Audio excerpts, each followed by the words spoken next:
Hello, I'm Kendra Von Esch, and you are listening to my 10-minute daily podcast, Reality Reflections. I bought into what this world said would make me happy. Money, prestige, power. And hey, if it feels good, do it, because life is stressful, so party hard. Do whatever makes you happy. But that didn't quite work out, because I felt even more insecure, full of fear, shame, and anxiety, and never, ever good enough. Then God found me and flipped my reality upside down and transformed my life. And I want this for everyone. So I left my executive career to help others find true acceptance, supernatural peace, joy, and love that only comes from a relationship with God. Here is my reality reflection for today. So the two readings today were quite different. At least they smacked me in the face differently.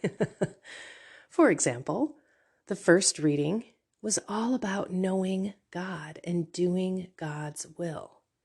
And those who don't are living in darkness. And they're going to stay living in darkness if they don't forgive people, etc.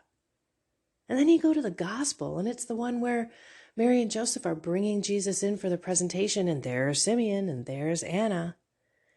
These two rock star people who are so faithful to the word.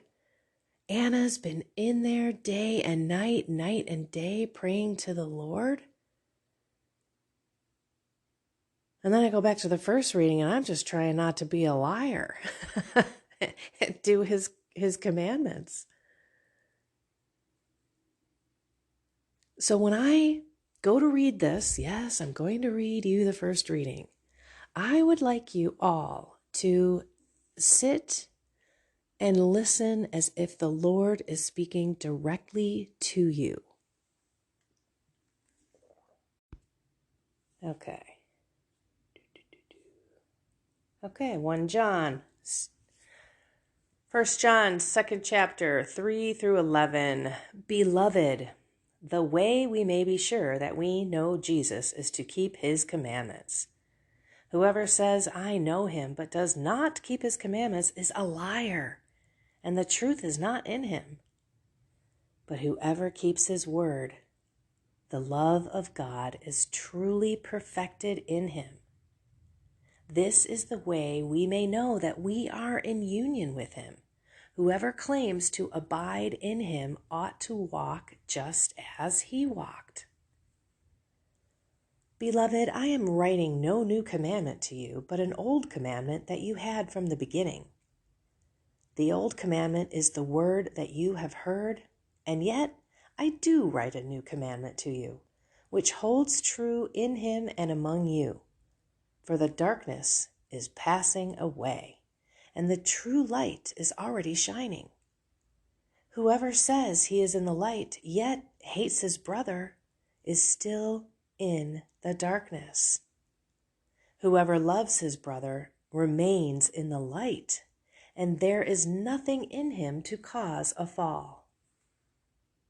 Whoever hates his brother is in darkness, and he walks in darkness and does not know where he is going, because the darkness has blinded his eyes. Wow.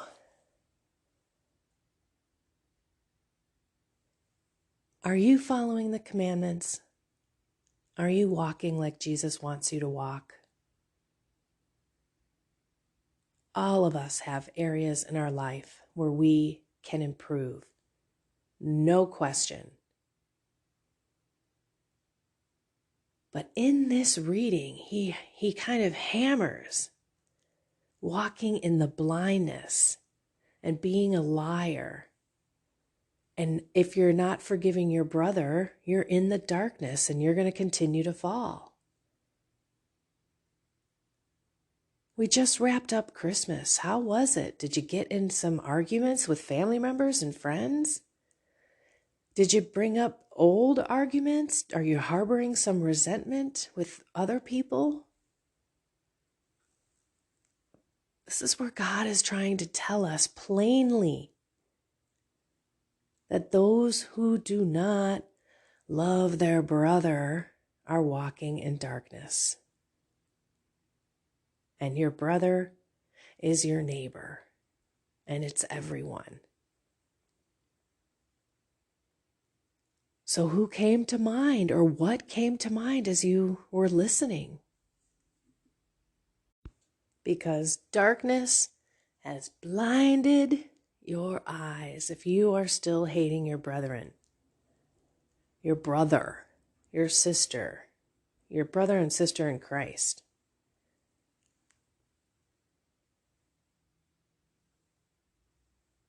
And so when you think about eyes that can't see and ears that can't hear and blind becoming able to see, you think of miracles from God, and that is exactly where forgiveness comes from.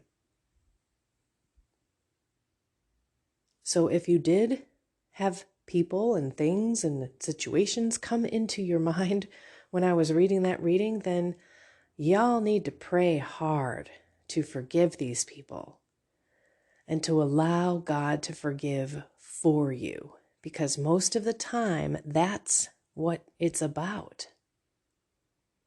Allowing God into your heart to change it, to fill it with light, to scatter the darkness, so then you can live and be that light, to go love your brother. And God will perfect you in that love.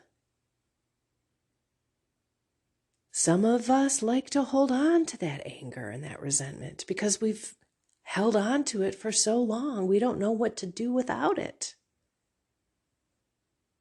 But I will tell you, personally speaking, I absolutely have seen and experienced the grace of forgiveness in my life. With my direct family. And I'm telling you, after decades of pretty much hating my brother, to now having a 180 relationship with him, one where I can love him exactly where he's at, and he doesn't have to change a thing. How's that for you? That is awesome, and that's what God can do. But we have to ask him in, and ask him in every day.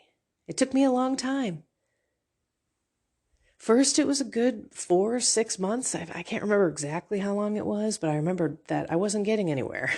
Every single time I said, I forgive these people, I would still have that feeling of hatred for them.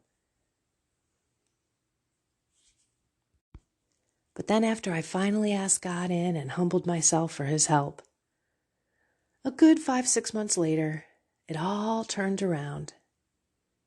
And that's why I love to help people through such incredible boundaries and blockages such as forgiveness and betrayal in one's life. Because when you see people change and their hearts change, and you know that it's God because they've been praying for it, it's the most rewarding moment for me. There's nothing cooler than coaching and walking with someone in an intimate fashion on this journey of life.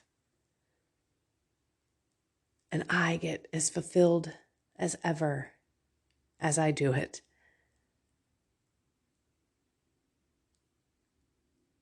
So just take this as a personal one-on-one coaching call and definitely dive deep into prayer and ask the Lord to change your heart toward anyone that you're not loving fully.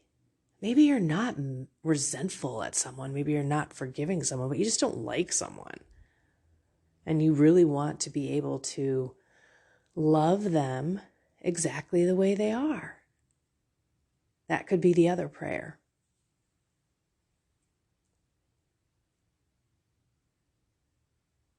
Let's not walk in the darkness because we will fall. Let's invite the Lord's light into our heart and then let that light illuminate through the rest of our bodies and out to the world, bringing the world joy and light. As we continue on with our Christmas celebration, let's make sure that we are that loving Jesus to those around us and ask the Lord to change our hearts, because everything comes from there. And once that's changed, everything falls into place. Alrighty, everyone. I love you all. Have a blessed and inspired day.